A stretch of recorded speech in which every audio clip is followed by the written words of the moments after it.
This is Cardboard Convos, the podcast where trading card expert Tony Reed breaks down the world of buying, selling, and trading cards. Whether you're new to the hobby or chasing the next big pool, Tony's got the insights to help you level up your collection. Welcome back, Cardboard Convos. Chad Evans, Tony Reed, back in studio here at Stone State. Thanks so much for joining us. Absolutely. This is great.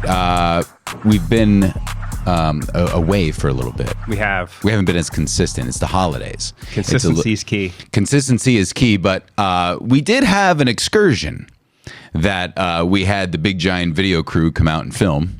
Yeah. Where did we go? That's an inside joke, clearly. Where did we go? So, because this was awesome. It was. So, I've known a man by the name of Mike Heffner for a number of years now. He spent 30 plus years as the president and partner at Leland's auction house. Leland's is easily one of the top 5 auction houses in the country, maybe the world. They were the first sports-specific auction house, and he and I, he's from the area. I think a lot of people don't realize that. He spent a lot of time in Selinsgrove. I don't know if he ran Selinsgrove Speedway or was like a director. Or he was... Oh, I didn't know that. We didn't even talk about that. We didn't at all, because he's such a layered, in-depth cat. Yeah, he really? He was at Selinsgrove Speedway for a long time. He's into racing. He's into things of that nature, but that wasn't even remotely close to what we were talking about. Yeah, so I've known Mike. I've seen him in Cleveland, seen him at the National, seen him at big shows, and he actually appeared on A&E. The WWE did a show where they basically sent former superstars around to collect and procure things for their museum, basically the WWE Hall of Fame. And he actually appeared on an episode of the show. Lita and The Miz went to his house to try and get a pair of Miz's trunks, I think, from when he won the IC title. So it was a really cool little segment. He was on the one episode. So that got me thinking. And you and I have talked forever. Like, my dream is to be able to do an American Pickers / MTV Cribs / eBay show where we just go talk to athletes, talk to collectors that have like real deep, rich collections of memorabilia. And we tried it a few times. Shout out Gus Farrat and Mickey Morandini. Mm-hmm. And Mike was kind of always at the top of my list because I knew he had an amazing collection, but This was beyond I had amazing. I had absolutely no idea what we were walking into that day. I was blown away.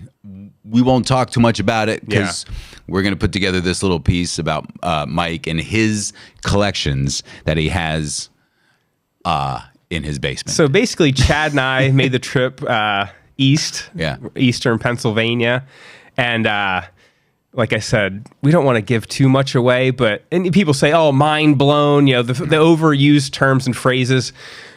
We were truly speechless. We were like kids in a candy store. We were like giggling like little kids, like to see piece after piece and piece of memorabilia and iconic images and autographs and things that we grew up with, things that we remember seeing on TV that we never thought we'd see in person or touch or hold or know who owned them at this point. But Mike's collection, when I say world class, I don't think that's over exaggerating. I don't think that's overstating it. A world-class pro wrestling collection. He's basically building his own museum. He even told us as much. So the amount of memorabilia he has is off the charts. And it's not only pro wrestling, mind-blowing baseball stuff. He's sold a lot of football stuff to keep growing his pro wrestling collection, but I mean, at every turn, it was something that was like the centerpiece of anyone else's collection. I probably said that 10 times as we were recording this. You would just turn around and you were just blown away by what you literally bumped into. Yes. Like crazy. Every square inch is a centerpiece collection. It really was. So let's get on with it. Let's do it. Let's go see Mike in Hellertown, PA. Okay, so just walking into this room for the first time, just this small piece absolutely blew me away. So these are all game-used bats? It's like almost every one of them is game-used, and they're all Hall of Famers. I think almost every one of them is Hall of Famer. Like I said, even we're seeing Mickey Cochran, who mentioned Simmons. I mean, Kirby, Morgan. Martinez, Nellie Fox. I mean, crossing over eras, and I mean, do you have a favorite bat as we stand here and look at these gamers? Do you have a favorite? It's funny you mention that, right? Like when we're standing right here, because It's this here? is probably my favorite. One of my favorite Nellie players Fox. was Nellie Fox. He's pretty local, Chambersburg, that area, and I got a lot of stuff from the family. Knew his wife very well, and this is one of the pieces. There's 59 World Series bat when he was MVP in '59, AL MVP, and this one, obviously, he used it more than the World Series. He must have loved it. He probably took it home with him after the series and then took it back the next season also. But I got it graded. It's PSA 10. It's from the family, and it's just so Nellie Fox. Like, he was a gritty player, little guy, not a ton of natural ability, and it just, this is definitely one of my favorites. In fact, it was in when he was inducted into the Hall of Fame. The family gave some items to put on display, only for loan, but that's actually the Hall of Fame inventory number up there. Wow. So it's kind of cool it was on display at the Hall of Fame also. I mean, Pops, Willie Stargell, game used bat. We saw the Mantle, Maze.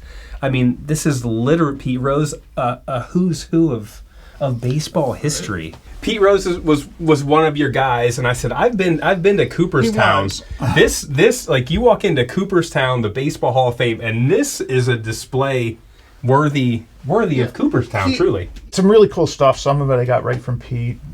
His 1500th hit ball, halfway to 3,000. Wow. His silver bat, that's from '68, I believe. It's a little tarnished. I got to clean it up.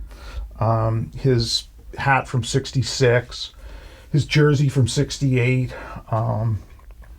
Cool other stuff that only Pete Rose did, 98% of your stuff would be the centerpiece of anyone else's collection. It's truly, truly breathtaking. It really is. I feel so blessed to have the stuff. I was in a great position for 35 years to get it. So it really, I feel almost like I have too much stuff. And when you say that, it makes me feel almost guilty because, I've been so blessed and I'm so thankful that I could acquire this stuff and I had a means to acquire it. Yeah. And, now I'm stuck with this hoarding habit of mine, so I got to cut it back a little bit. So clearly we're walking into your own pro wrestling, WWF, WWE Hall of Fame. I mean, Chad and I first walked in here, and I mean, you can't even see to the end of racks. It's all match worn, ring worn, event worn.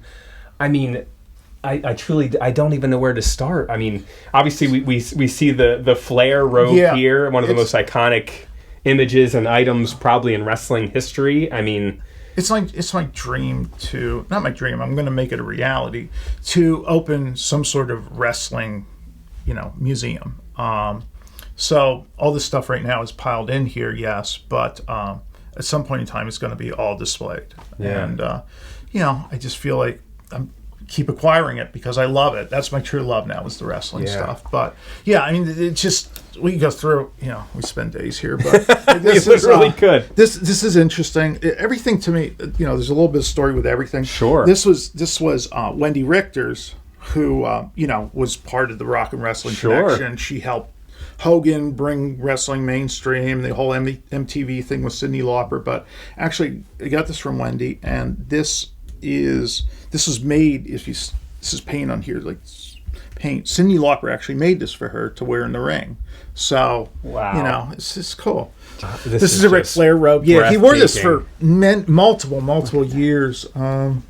It's heavy. Did you feel it? No, I didn't. I'd love to. Oh my gosh, probably 20 pounds of close robe. To it, It's almost like, as a collector, the items become such a part of you that if you get rid of key ones, it's like, I might as well just get out of it altogether. I have a few cards where I'm like, if I sell this, I might as well just get out of it altogether. Right. I love this so much. In or out. It's a hobby you have to be in or out of. And now, with this transfer of Leland's, I feel a little bit like I'm on the outside looking in now. But I'm still heavily involved. I still pay attention to all the auctions. And the wrestling, buying the wrestling stuff, it keeps me involved. I really enjoy, obviously, time with my family, but I'm still part of the hobby. I still want to, that's been my life. So it's hard for me just to walk away cold turkey from it. Absolutely. So I'm still kind of, still doing stuff, which keeps me going. I feel terrible because I have stuff like laying around, like here's Gold Dust, his actual One of his wigs, he signed the inside of it. Right here, this is Buddy Rogers' belt. Buddy Rogers, one of the all-time greats. He's right up there, top 10. Yeah. Bret Hart's jacket. Bit of an in-ring technician as there ever was. Yeah, that jacket was worn at, I forget which WrestleMania, but it was worn at WrestleMania. Is that legitimately Eddie Guerrero's? That was Eddie Guerrero's United States Championship belt, yes. Yes. Obviously. A few of the King Jerry Lawler's crowns. This is one of the first. This is really interesting. Not many people, Mildred Burke, she was one of the she was actually the first great female wrestler and champion. And as far as I can tell, this is the earliest female belt that's out there. This was given to her in 1937. So it's solid sterling. I have pictures of her wearing it. Yeah, that's Lawler's cape that he wore when he faced Andy Kaufman. When he pile drove him. That was his entrance cape. And oh my goodness. It came directly from Lawler, and he actually brought that out like 20 years later when he appeared in his first WrestleMania, and he wore that for the WrestleMania also.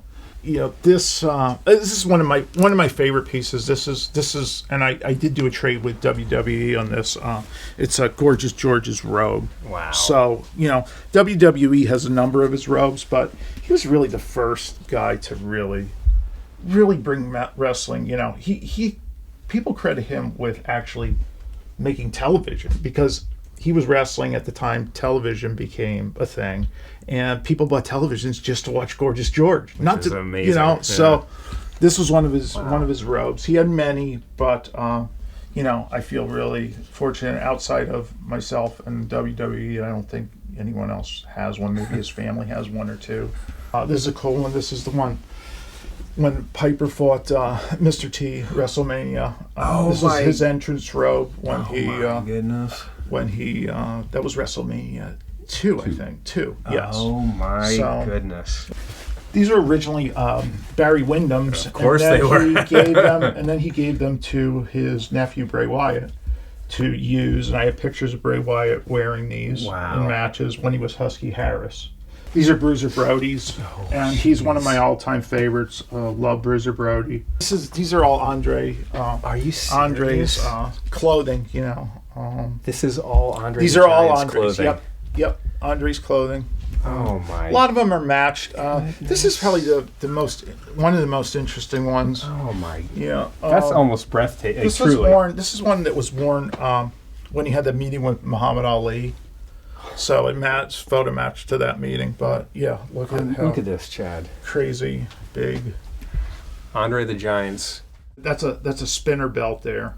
One of the spinners that was given to the Cena spinner belt there. That was given to the guy who won the Tough Enough. Oh thing. Okay. But that's Bobo Brazil's. It was obviously part of a belt, but it's just the front piece. But World's Heavyweight, it's about 1959 or so. But I know there's a lot of glare on there. But it's for the World's Color Championship. Wow. Again, talk about history. Maybe the first women's title ever, and then I mean, this is Jackie Robinson, wrestling kind of Brazil. So Undertaker hat, the Mankind mask. There's the Undertaker hat. The hat. Yep, that I got from WWE. Also made a trade. Yeah. But as far as like WWE, I've had limited. I know Ben there, who's the archivist, really good guy.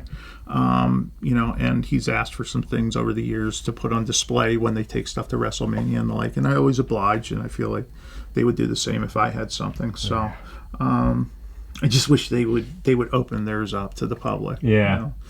We saw the first rack when we walked in, then we see this. It's it's like it's your own like Hollywood studio almost of wardrobe, just, you know what I mean? And again, I don't even know, what's all here. Yeah. But, this is a Wendy Richter ring worn coat. I have a lot of stuff from the original Sheik. I was fortunate enough to buy from the family. He did a lot of promos in these suits. He was to me like one of the first, along with Bull Curry. He was one of the first guys who really wrestled hardcore. This was the Sheik's, back in the 60s, he wore this. Speaking of your knowledge base, do you have advice for someone that's looking to try and grow or start an authentic event-used memorabilia collection? Yeah, it's so hard to find. I think just because people aren't aware that it has value, and a lot of it was thrown away because a lot of it got worn to the point that it was just threads. So I would just keep an eye on. You can find stuff on eBay. You can find stuff through the major. You still find stuff on eBay? You can find stuff on eBay. You can find stuff through the major auction houses. Sure.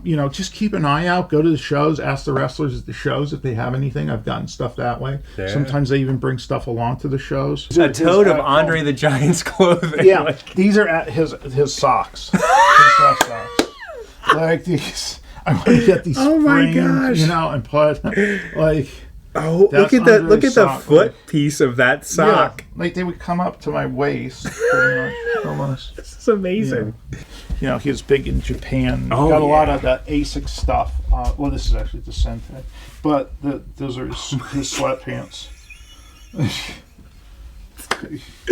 That's fantastic. Yeah. First thing we saw walking into this room, Chad's a Phillies guy, so we see the Schmitty. That's a gamer. I'm a Pirates guy. To see a Roberto Clemente game-worn jersey, I mean, breathtaking stuff. And that's just scratching the surface here. I mean, I don't even know what to say. Gibby, obviously Hank Aaron. I mean, just amazing, amazing pieces of history here. Yeah, I really like the jerseys because, as we were speaking before, they were on their backs. Yeah. I don't know. That Aaron right there is from '69. His photo match to opening day of '69. The pinstripes are pretty easy to match. Schmidt's matched also to a few home runs during 1977. Gibson, I never tried to have photo match, but the fact that you can pinpoint the games that they were worn in makes them even more, interesting to me. I mean, what does that? What's the value? I mean, I know you're not a money guy, but what is the value on that hundreds today? Of thousands, hundreds and hundreds of thousands. Yeah, I mean, just breath. I guess to walk in here and see these, it literally just stops you in your tracks. Yeah, and the Clemente is like, it's not just a regular season. It's from '66. Yeah, it's his MVP season. My goodness, that's amazing.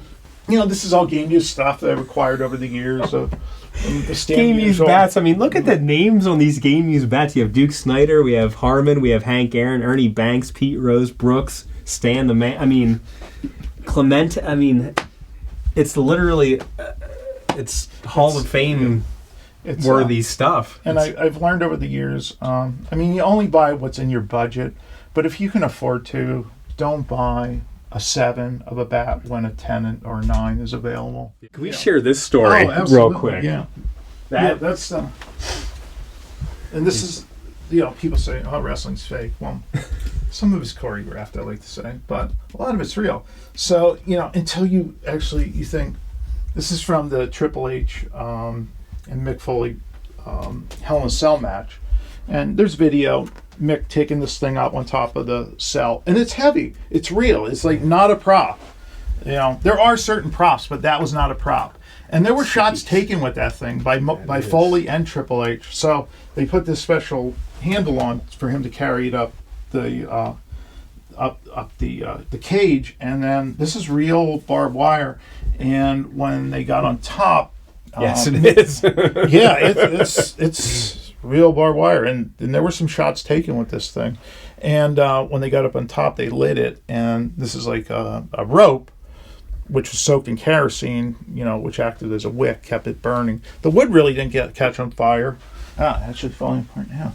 But the wood actually didn't catch on fire, but the rope being as like a wick, gave it a great effect, like the board was on fire. So this is truly, this is easily the best collection of memorabilia crossing various sports that I've seen in person. Oh, thank you. Truly. Thank you. That means a lot to me. It truly is. It's unbelievable. I'm glad you like it. Congratulations, first of all, on being the steward and being so passionate about this. This is, amazing. Yeah, unfortunately, I did start out with a display that was actually organized and stuff, and I tell collectors too, your collection is really only as good as your display at the end of the day. So if you're going to build something, a room or something, go all out and do it, in a way that it benefits your memorabilia. It makes it look better. Yeah. Not that it makes it look worse. And I'm not a good practitioner of that at this moment because my stuff's just all over. But ultimately, in a few years, that's how I want to have it. Awesome. Well, thank you so much for your time, sir. I greatly appreciate it. This has been... Thank you. What do you even say? This has been unbelievable. Unbelievable. Mike, thanks for your time. Here's the deal. It's about 2 hours and 12 minutes from our studio to his house. So when we left Mike's house, we didn't really say anything. No. We just laughed for about 20 minutes, honestly. Because our 13-year-old brains were scrambled. Absolutely. Because you've taken the fantasy world and mixed it with reality. Yeah. And it creates this short circuit in your brain of like, did I just really step on Ric Flair's robe when I'm filming? You literally did. But the boots, the belts, I'm filming and I'm backing up and I hit my elbow on this mannequin and I said, this is off camera. I said, oh, whose jacket's this? He goes, that's Michael's. I said, Michael's? He goes, yeah. Yeah. Chad's idol, Michael Jackson. Well, one of them, them, but it was surreal. Yeah. It was surreal. So it just still doesn't even feel real. And when I got home, there's a couple people like, how's your trip? I said, it's fine. You can't, because we talked about that on the ride home. You can't, watching the episode is the only way you're going to be able to even remotely grasp what was in that room. Hopefully it does its justice because when you watch this. And like you said, there's only a handful of people that you could tell that would even begin to appreciate what we saw. And unless you saw it firsthand, we did our best, obviously. I think I even said before we recorded, we obviously hung out with Mike for a few minutes and kind of bounced around the place and kind of got our bearings. And right before we recorded, I'm like, where do we even start? Like, truly, where do we even start? So we just kind of jumped right into it, and you saw what happened from there. Yeah, and I'm like, no one's gonna believe me. What am I gonna go home and tell my wife about Macho Man's hat? And she'll be like, what do you mean Macho Man's hat? Did you get dinner? Yeah, we had Burger King for lunch, Tara. Right, just throwing that out there. And we talk larger than life. What's larger than Andre the Giant? His sport coats. The man bought Andre the Giant's wardrobe after he passed away. Right. I'm pulling out a pair of socks that go up to my hips of Andre the Giant's that he wore, and shirts that go down to your knees. Like, amazing. We talk about that, but we just briefly touched on Jerry the King Lawler's entry costume when he wrestled Andy Kaufman. Like, talk about maybe one of the biggest pieces of history. He literally had the gear that Jerry Lawler wore. And maybe the most seminal moment in pro wrestling history to get to the mainstream. Like, he had the first women's title ever produced. The first, I mean, he really, you can't even, because we just ramble. Like, so we did the rest of the way home. Like, we just, do you remember that? Oh, did you see that? Oh, what about this? Oh, what about, that's what we did for like an hour and a half on the way home. We always talk about like Mike Schmidt and the Phillies on here, and Mike's such a good dude. And they're on like a mannequin bust is Schmidt's game-worn jersey from 1976. Photo match to multiple home runs. Yeah, he's like, oh, that's Schmidt's jersey. By the way, he had a couple home runs in it. But what caught me in that room? So we're deep into the pro wrestling, right? And then you just walk into this side room, and Roberto Clemente's jersey from his MVP season is just staring me in the face. I didn't even want to touch it. I like barely put a fingertip on it, and we didn't ask value because that jersey alone $250K. Yeah. Oh, by the way, it's about $250,000. Just sitting out there. He goes, oh, and there's Mickey Mantle's bat. Well, listen, we had the best time. We did. And we want to thank Mike for his hospitality and inviting us out there. That was very kind, and letting the cameras roll and telling his stories about his pieces of art and memorabilia that he has. And,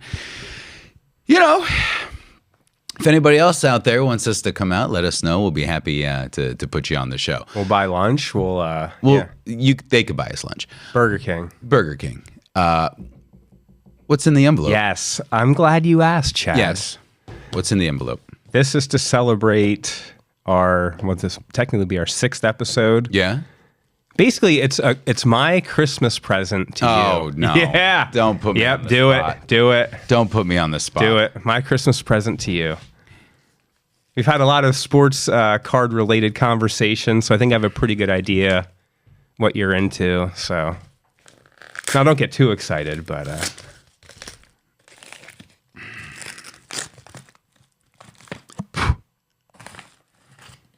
Yeah. Oh, my God. It's a Jerry Rice rookie card. Yeah, it is. How about that? Takes you back to the first episode. Exactly. Or maybe the second episode when we talked about one of those early episodes, yeah. One of your most iconic cards that you remember as a kid. And my buddy had this card, of course, in a safe at the time. Along with Joe Montana and Roger Craig's rookie card. And I'm like, well, you're a billionaire now. And I didn't have the money or the means to get myself a Jerry Rice rookie card. But Tony Reed, for Christmas, surprised 10-year-old Chad from 1990 with his Jerry Rice rookie card. There it is. Tony, I wish I would give you something, but I don't have any Christmas presents to give out. My presents is your presents. Your presence is present enough, right? My very first Jerry Rice rookie card. Cardboard Convos. Yes. Tony, thank you very much. You're welcome, That's sir. awesome. That's awesome. No Hannes Wagner's in there. I forgot the Montana. Shoot. We got more coming up for the new year with Cardboard Convos. We anticipate more guests coming on.